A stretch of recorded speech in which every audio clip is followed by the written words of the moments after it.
Hello! Welcome back to our channel అండి. ఈరోజు జరిగిన ఎగ్జామ్‌లో ఎలాంటి క్వెషన్స్ వచ్చాయి ఏంటి అనేది ఎక్స్‌ప్లెయిన్ చేస్తాను. నిన్న వీడియోకి వాయిస్ ఓవర్ ఇవ్వలేకపోయానండి. అది ఎందుకు ఏంటి అనేది లాస్ట్‌లో చెప్తాను. ముందుగా అయితే ఎలాంటి క్వెషన్స్ వచ్చాయి ఏంటి అనేది ఎక్స్‌ప్లెయిన్ చేస్తాను. పగటి కళ పుస్తకం ఎవరు రచించారు? దీనిపై ఒక ప్రశ్న అడిగారు. నెక్స్ట్ వచ్చేసి బాల్యదశ నిర్మాణంపై ప్రశ్నలు అడిగారు. నెక్స్ట్ వచ్చేసి సిగ్మండ్ ఫ్రాయిడ్‌పై ఒక ప్రశ్న అడగడం జరిగింది. నెక్స్ట్ వచ్చేసి అభ్యసనంపై ప్రశ్న అడిగారు. నెక్స్ట్ వచ్చేసి మూర్తిమత్వంపై ప్రశ్న అడిగారు. ఇవన్నీ సైకాలజీ బిట్స్ అండి. నెక్స్ట్ వచ్చేసి విస్మృతిపై ప్రశ్న అడిగారు. నెక్స్ట్ వన్ వచ్చేసి వికాస దశలపై ప్రశ్నలు అడిగారు. నెక్స్ట్ వన్ వచ్చేసి వృత్యానుప్రాస అలంకారంపై ప్రశ్న అడగడం జరిగింది. ఇక్కడి నుంచి తెలుగు బిట్స్ అండి. నెక్స్ట్ వచ్చేసి పొడుపు కథలపై ప్రశ్న అడిగారు. ప్రతి ఎగ్జామ్లో పొడుపు కథలపై ప్రశ్న అనేది కంపల్సరీగా అడుగుతున్నారు. ఒకసారి చూసుకొని వెళ్ళండి ఎగ్జామ్కి వెళ్ళే వాళ్ళు.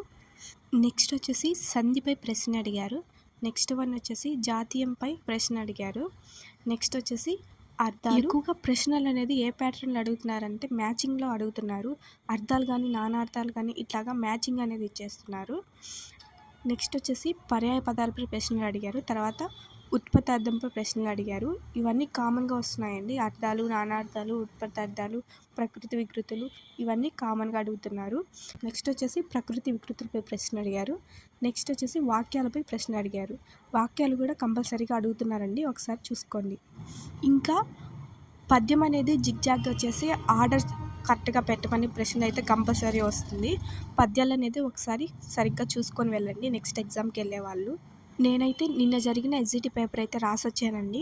12th జరిగిన ఎగ్జామ్ అయితే ఎక్కువగా ఎలా అంటే కన్ఫ్యూజింగ్గా అడుగుతున్నారు. ఒకటికి 2 సార్లు క్వశ్చన్ అనేది జాగ్రత్తగా చదువుకొని ఆన్సర్స్ ఒకసారి చెక్ చేసుకొని మీరైతే ఆప్షన్స్ అనేది క్లిక్ చేసుకోండి. నా సజెషన్ అయితే అదండి. 1కి 2 సార్లు కరెక్ట్గా క్వశ్చన్ అయితే చదువుకొని ఏమేమి ఆప్షన్స్ ఇచ్చున్నారు ఏంటి అనేది ఒకసారి చెక్ చేసుకొని కరెక్ట్గా ఆప్షన్ అయితే క్లిక్ చేసుకోండి. ఇంకొచ్చేసి నేను ఎందుకు నిన్న వాయిస్ ఓవర్ ఇవ్వలేదంటే మా బాబుకి ఫుల్గా బాగాలేదు. నేను ఎగ్జామ్ రాసేసి అట్నుంచి అట్టే బాబుని తీసుకొని హాస్పిటల్కి వచ్చేసాను. బాబుకి ఏంటంటే జలుబు చేసేసి నెమ్మ ఎక్కువైపోయి ఆయాసంగా అట్లా ఉన్నింది. తీసుకొచ్చిన తర్వాత ఒక 3 days 4 days అడ్మిట్ చేయమన్నారు. సో నేను నిన్న బాబునైతే హాస్పిటల్లో అడ్మిట్ చేశాను. నిన్నంతా ఇంకా ఆ టెన్షన్లోనే ఉన్నాము. బాబుకైతే ఊపిరితిత్తుల్లో బాగా నెమ్మ ఎక్కువైపోయింది.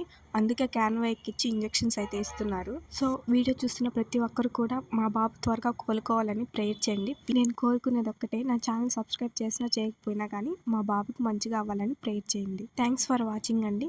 మరిన్ని వీడియోస్ ముందుగా పెడుతూనే ఉంటాను. ఛానల్లో చూస్తూ ఉండండి.